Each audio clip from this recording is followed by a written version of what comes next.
Келесі мысалға келетін болсақ, оның шарты бойынша бір зат 80 метр биіктіктен горизонтальды бір жылдамдықпен 10 метр секундқа тең болған лақтырылады да былай қаратай. Оның траекториясы бізге осындай болады.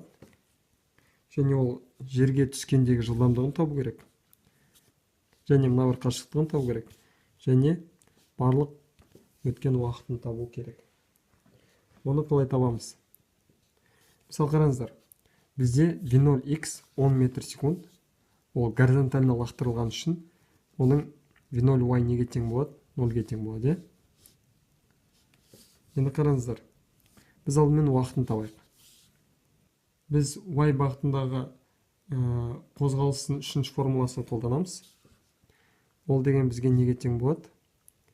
V0y t плюс или минус gt квадрат бөлінген 2.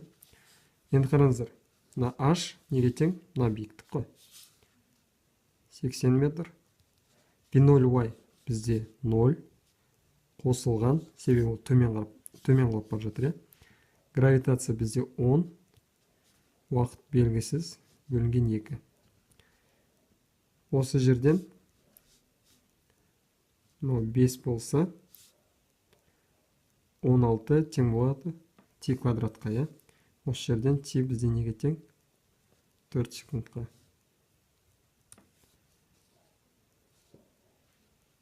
Яғни бұл мына жерге жету үшін 4 секунд уақыт керек екен. Енді x бағытында қозғалыстың формуласын алатын болсақ, x неге тең? V0x t-ға.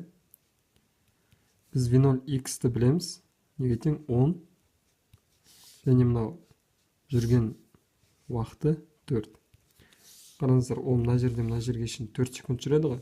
Яғни мына бір қашықтығы неге тең? 40 метрға тең.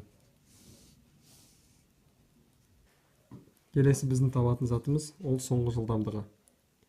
Оны қалай табамыз? Бұның екі компоненті болады. Қараңыздар, оның бұлай бағытталған ғой. Оның екі компоненті болады. Біреуі x бағытында, екіншісі y бағытында. Мынау v деп алатын болсақ, мынау vx, мынау vy.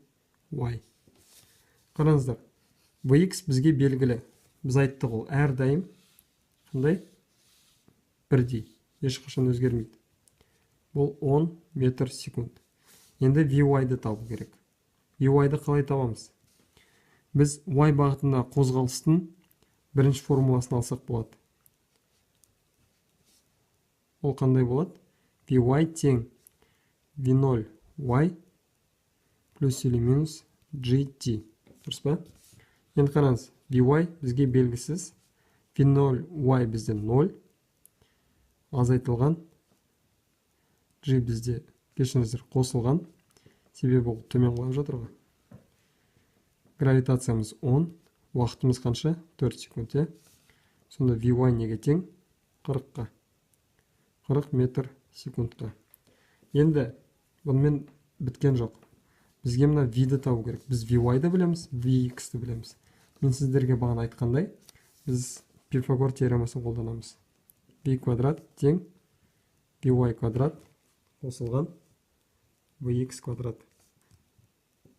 Осы жерден есептеу арқылы біз v-дің 41,2 метр секунд болатын табамыз.